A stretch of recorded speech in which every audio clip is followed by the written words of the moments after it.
What is up, everybody? Welcome into another live edition of Speedway Soccer coming to you on Thursday night. I am Davey Shepard here tonight with Jonathan Slape and Ben Wright. Guys, how are we tonight? Doing well, good. Man. Ready this for happens every time. Yeah, I know. Ready for another game week, another home game. So super excited about that. Yeah, Ben, full attendance at Nissan Stadium. I'm excited. I feel like it's going to be the most regular seeming match that we've had in 14 months or whatever. Yeah, absolutely. We're going to talk Ian Ayres' presser here in a little bit. So, if you're tuning in to kind of hear his thoughts on that, what he's thinking attendance-wise, stay tuned for just a little bit. We're going to get started a little bit different than normal. We usually bring a guest in the middle episode. We're going to change it up tonight. We're going to talk Austin FC here at the beginning, and we're going to bring in Chris Bils from the Striker, Texas. Chris is covering Austin FC, and they're at the Striker. They're covering kind of all of the MLS outlets in the state of Texas. So we're glad to have you on tonight. Chris, thanks for joining us, bro. Yeah, thanks for having me. This is exciting. I didn't realize how many people are covering this team. I've been getting emails and texts and DMs left and right. It's awesome. I can't wait to get up there and see you guys and see what the atmosphere is like at Nissan Stadium. Yeah. No, it's we've been lucky, man. We started the podcast with the start of the USL days, so we've been doing it as long as anybody. But the guys over at Club Country do a great job. We're big fans of Wes and Tim, the job they do. Drake's doing a great job at the Tennessean. So for a city with a team that's this new, I think there's a lot of great content. So we're stoked to be a part of that. Chris, let's get into it, man. How would you say, in your own terms, covering the team down there? How's the start been for Austin so far? Yeah, I mean, you want to go on the field or off or both? Yeah, well, let's do both, right? Let's start with off the field and then move into results. Sure, yeah. I mean, off the field, I think the buzz is incredible. I think it's more than I even expected, and I've been covering this thing since 2017 when, it was just a myth and a rumor and a whisper in the air about all the Columbus stuff. And obviously the way things kind of turned out, I think it worked out for everybody. And with the pandemic, I mean, it was hard to really gauge how much interest there was around the city. And then, once things, it's been what I've said, what I've been saying is like, it's been really fun to watch this club come alive for this last, month or so. I've been at every match, but, seeing the videos that have come out of some of the watch parties back home here in Austin has been, there's smoke, there's, beer flying everywhere. There's, people out at multiple different bars around town. And, I think it's a mix of people just wanting to get out and party a little bit, now that they're vaccinated and now that things are kind of opening back up, combined with this new, the first professional sports team in this city's history. And then, the fans, you guys are going to see a lot of them, out and about in Nashville this weekend. There's, I think, close to 200, maybe even more by the time we get to Sunday night. And it's going to be similar, I think, to what we saw in Denver, which they call Denver Day. And in this case, it's Nashville Day. They're trying to kind of take over. And they were kind of able to do that in Colorado. They were kind of the soundtrack to the whole thing. And I think that the folks at Nashville did a smart thing that, Colorado didn't do, which is they're not letting La Murga, which is the supporters band, they're not letting them bring the instruments into the stadium at Nissan. So at least you won't have that to contend with. So great off the field, season ticket deposits seem good. And I would say even just to be as relevant as they are in the city, kind of from a optic standpoint, obviously we're plugged in with MLS. University of Texas dominates in Austin. Everyone knows that. I mean, it's the way it's always going to be. But they've really cut through the mix and they're out in front. And so they've taken that off the field, a lot of positives heading into the season. And then it looks from the outside going in, the results haven't been great, but they haven't necessarily been bad either. Yeah, I think I've gotten that question a lot from you guys. It seems like that seems to be the question, maybe nationally, but maybe just with you guys in Nashville, that you're sort of asking, is this right that Austin should have 6 points right now? And I think if you ask the players and Josh Wolf, I think they'd say that they kind of feel like they should have more from these 5 than they've gotten. I mean, they were 20 minutes away in Kansas City from getting a victory, and then Alex Ring goes off with the red card, and I thought that really cost them last week too, a chance at going after at least a point in LA. not having the guy who's been really the best player, and he's their captain. So he'll be back this week, and that's a big lift for Austin. But I think, if you ask me, I think it's about right. I think 6 points from 5. I think it's about. I think it's maybe more than a lot of people would have expected from Austin, but I think this is a well-built team, and I think they should expect to be contending to be in the playoffs. And this is a huge match for them, because if they lose this one, then you're talking about a 3-match losing streak going into Seattle, who's looking like they've got one hand on the supporter shield already. And so I think this is a really crucial weekend for Austin FC. Yeah, one of the things that we even talked about as a team internally is how much that game in Kansas City mirrored our game in Kansas City last year. Being up a goal, and then just in a short passage of play, you get a red card, and then you see Kansas City go and take the win. But maybe for the people that haven't gotten a chance to watch this team, what does Nashville do? I mean, not Nashville. What does Austin do well on the field? Yeah, I mean, it's if you've watched much of the U.S. men's national team under Greg Berhalter, it's really that style. They like to play with the ball. They like to, fullbacks and wingers, in sync, and knowing when to overlap, knowing when to cut inside. They're really trying to play through Cecilio Dominguez on the left wing, sort of. I mean, you could kind of draw a parallel with Christian Pulisic there, I guess. And then I think the one area where I think it is a little bit different, and where Josh Wolf has kind of set himself apart from Greg, I think, is that they press a little bit more. So we've really seen it with Jared Stroud. That's really one of his strengths. They brought him in from New York Red Bull, and he's even said that the pressing is similar to the Red Bulls, which kind of stood out to me, because I wouldn't have really thought that coming into the year, that a Josh Wolf system would be similar to Red Bull in the pressing, or really in any area. So that's been interesting to see. And I think that right now the thing is that I don't know that they have, this is the fully build out what they want to have as far as the pieces on the field. And they're kind of struggling to execute what they want to do while also staying compact and staying organized. And I think it led to some of the goals and some of the defensive miscues that we've seen. But it's almost admirable how stuck in Josh Wolf is to style, even when it's cost them, I think, a few results here and there where he's just sort of gone for it, right? They're going for 3 points on the road every single time. And, it's 2 wins, 3 losses, no draws. Not something I don't think you guys can relate to in Nashville. It's sort of opposite in some ways. So I feel like expansion teams kind of get thrown into like one of two pots. You have your Atlantas and LAFCs who just come in and spend towards the top of the league off the bat. And then Minnesota and Cincinnati, who just either didn't spend or spent terribly. And I feel like Nashville and Austin, when Nashville came into the league, I didn't feel like there was really a comparison for them. And it feels like Austin kind of fit a similar bill, where they're not spending towards the top of the league, but they're going about it methodically, and they clearly have a plan for how they're building their roster. So I guess, what are some similarities you see between the two sides and how they've gone about building their roster, but then maybe also some differences in what do you think Austin's going to try to do here over the summer? Yeah, I think that's the conversation that's been happening both in Austin and in Nashville about these two. And it's funny because I think I've kind of thought of recent MLS expansion as everybody's got an expansion buddy, right? And Austin doesn't have that, because of the way things sort of worked out with the timeline and Charlotte being pushed back. And, I know Nashville's got Miami, but there's not really too many comparisons or too many similarities you can draw there. So I'm kind of thinking this week of Nashville as Austin's expansion buddy. And I think that the similarities are definitely fair. I mean, you look at the comparison between Walker Zimmerman and Alex Ring, who are both, high dollar, but from within the league, sort of TAM type players. And then, Matt Beasler's kind of similar to Dax McCarty, where it's a veteran guy who has sort of been kicked out of his, the team where he sort of made his name, and they're sort of building around him a little bit.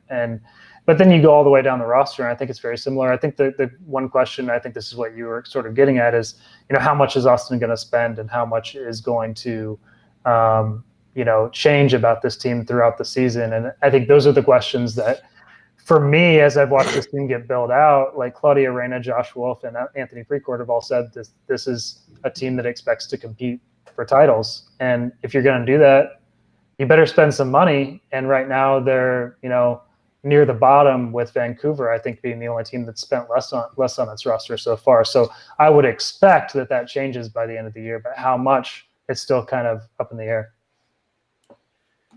So kind of talking through that, you mentioned Beasler, you mentioned Ring.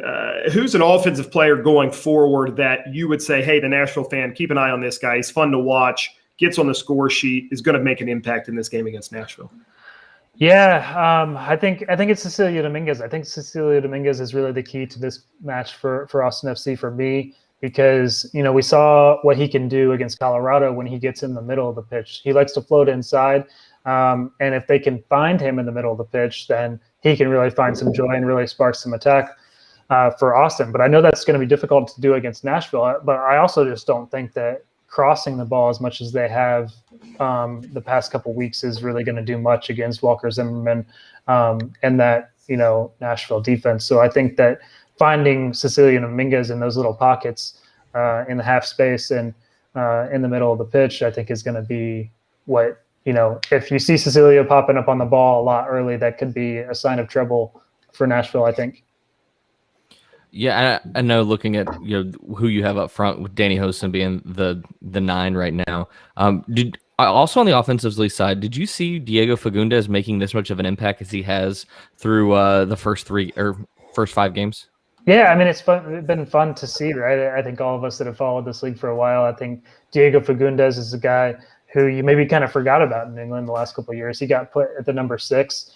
By Bruce Arena. He wasn't very happy about that. And he came to Austin kind of looking for a fresh start. And it's been really cool to see him sort of ingrain himself with the fans. I've done a couple stories about that on the Striker Texas, about how he's like even gone out and played foot golf with some fans and stuff when he first got here. And it's been really cool to see how he's been embraced. And I wouldn't say it's like a huge surprise, but he wasn't really starting during preseason. And then he sort of, he scored that first goal in Colorado, and he sort of latched on to the starting role. And it's been like he's been a fan favorite for sure. But I wouldn't say he's been one of the best players on the pitch. He's just been very opportunistic in the opportunities that he's gotten. And when Danny Hosen's not scoring any goals, I think he's a guy that people have looked to sort of be a linchpin in the attack. And I don't know if that's sustainable long term for this team. Oh, Chris, what's the situation at left back? I know Ben Sweat was obviously a big piece brought in the offseason, and he's out injured. So what's going on there? Yeah, so it's Jan Kolmanic, who's a young 21-year-old Slovenian who actually was one of the last players into camp because he was with the Slovenian U21 team. He's one of these young money under 22 players.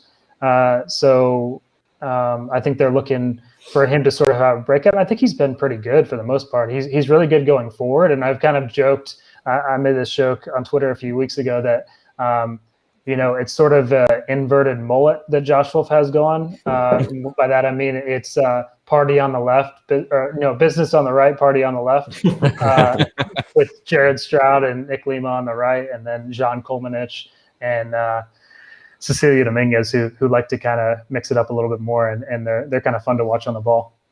No inverted left back situation with Josh Wolf and Nick Lima. No, it's actually not been. I kind of thought we might see that with Nick Lima actually playing on the right side, but no inversion so far yet. What's also got to do to come to Nashville and get a result, Chris?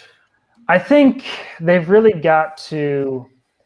The first thing is what I said earlier. I think they got to try to find the middle of the field. And I know that's tough to do against Dax McCarty and Annabelle Godoy, but I think they've really got to try and play through the middle, because I just don't think these crosses, it's not playing to Danny Hosen's strength. And that's one of the things that Josh Wolf said this week, kind of defending his center forward a little bit, saying that it's not his fault that we're just getting the ball out wide and playing in all these crosses. And, he's not a guy who's going to go up and win a ton of headers and score a bunch of goals that way.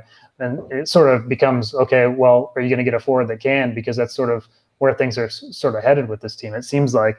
But I think they've got to try to get Cecilia Dominguez on the ball. They've got to try and play through the middle and and see if they can find some joy that way and possess the ball, I think, and try not to get countered too much. I know that's what Nashville likes to do. So it's a really interesting matchup to me. And I think from Austin's perspective, if they can squeeze a goal, I mean, they really got to try and,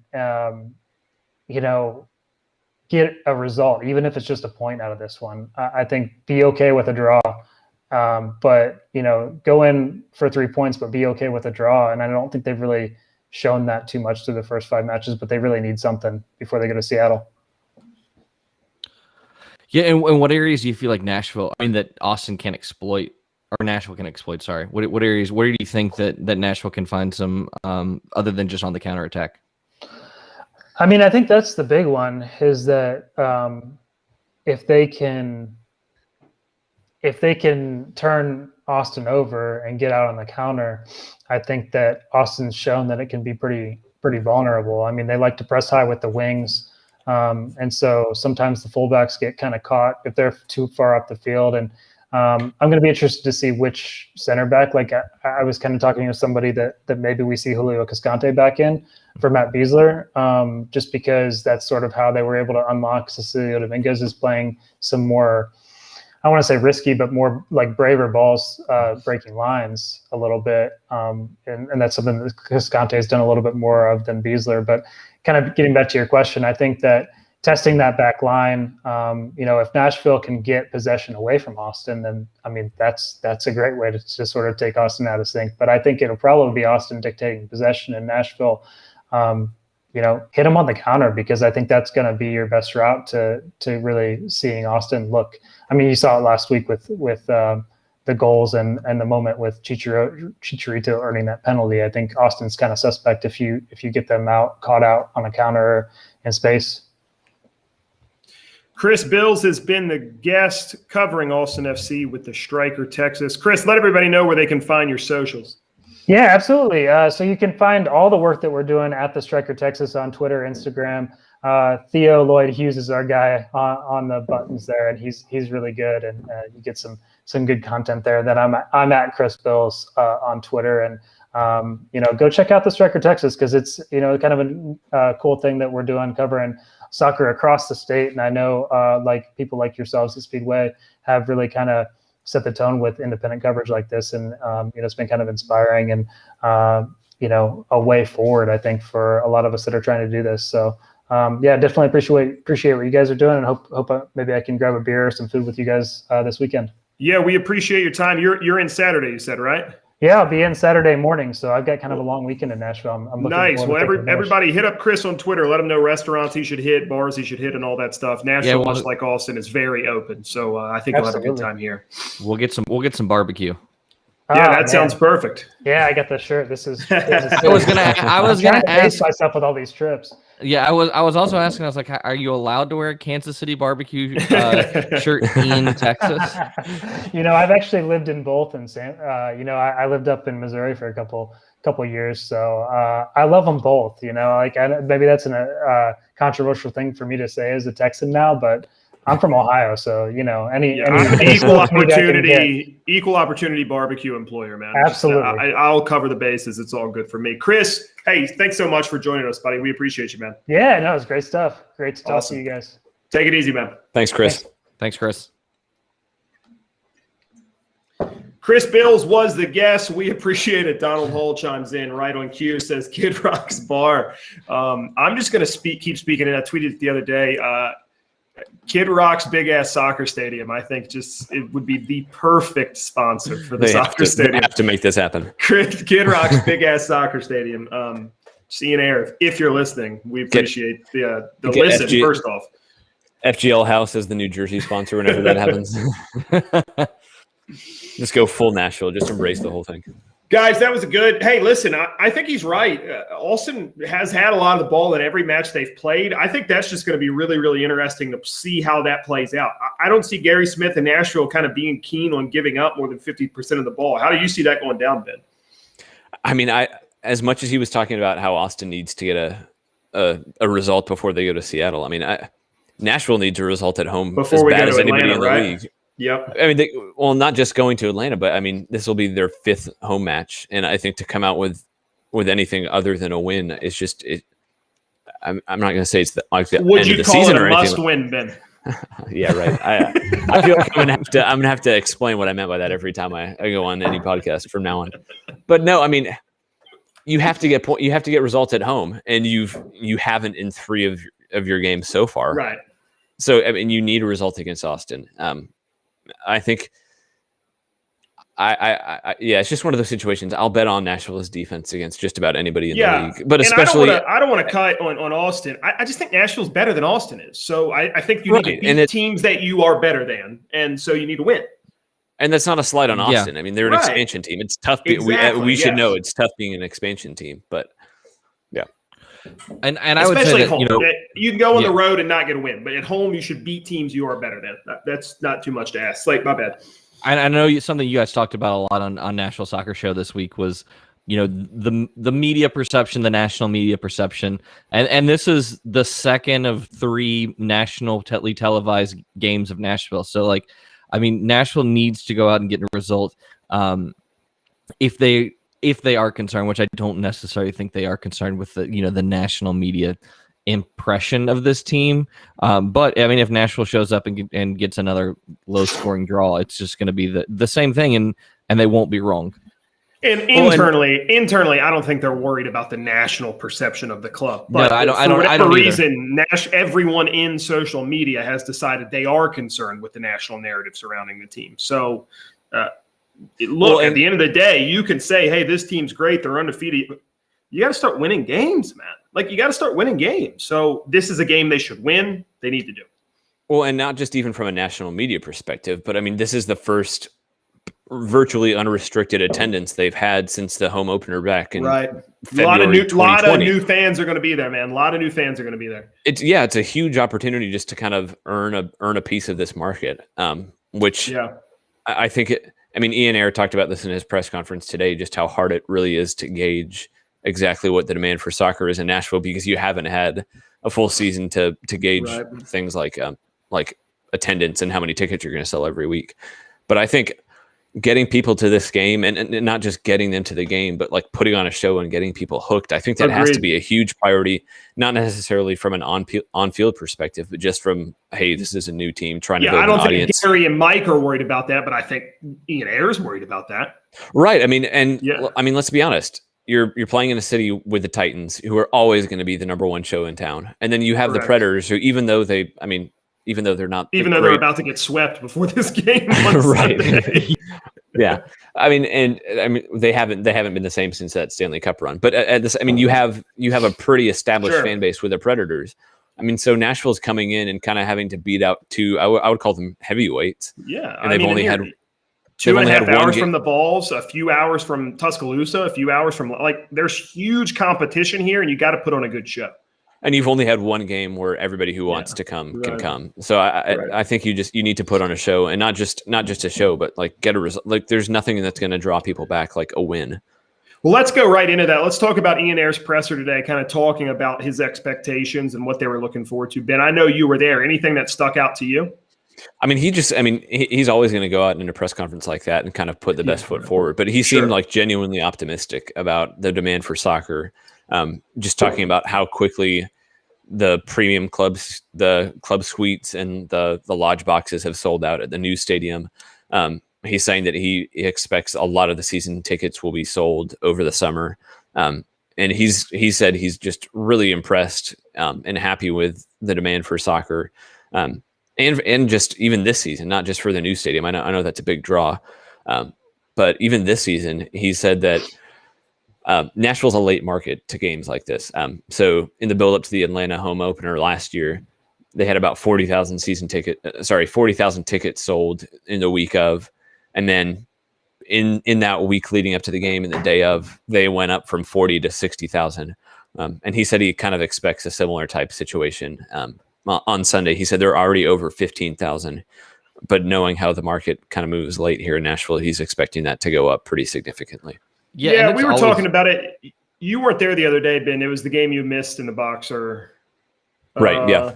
Yeah, but me, Tim, and Steve Cavendish were talking about, my guess is 25 to 30, and this was before, we knew the Preds were playing the same day and all that kind of stuff. I think 25 to 30 is a good number for this. I don't think it's got to be 45, 50,000 people. Or anything. Well, and I think it helps to remember the context, right? Because they're building a 30,000 seat stadium. So yes, I think if exactly. you can, I know people are going to be like, oh, well, you're selling 30,000 seats and you have a 70,000 or whatever capacity is at Nissan. I think it's like 69 and change.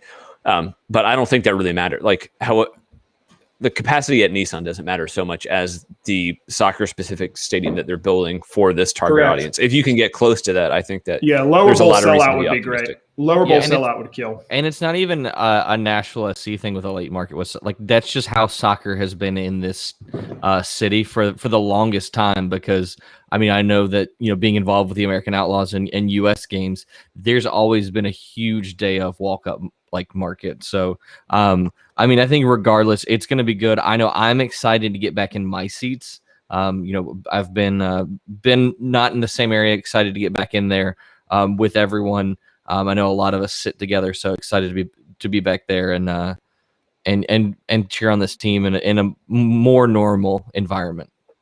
Yeah, absolutely. Hey, speaking of late ticket sales and people are slow to buy them, you guys know I run a nonprofit. We got a great fundraiser coming up June 12th. Slape has been there before. He can vouch for it. Dinner in the Vines, kind of a unique nonprofit fundraiser event here in Nashville. Check it out at tjbf.org, tjbf.org. And you can use code Speedway, just Speedway, all caps, and it'll get you $20 off your ticket. Great date night. It's a lot of fun. Good wine, good food, live music, killer silent auction, and actually a very cool NSC item in the silent auction. You can get 4 tickets that are like really, really good. And then you can be part of the like on-field walkout crew who brings out the NSC flag before the game. So like pretty cool opportunity if you're an NSC fan. We would love the support, obviously, but would love to see you guys there.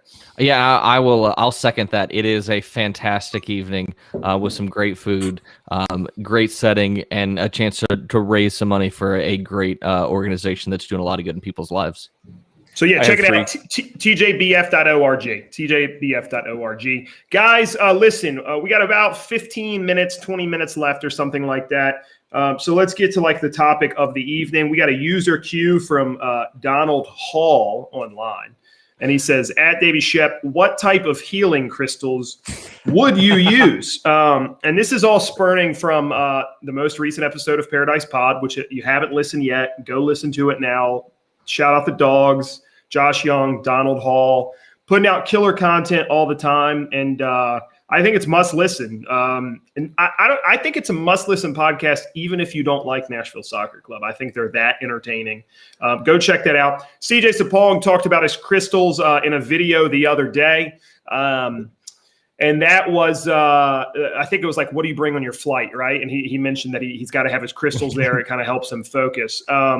And to be honest with you, I've never really thought about the crystal thing before.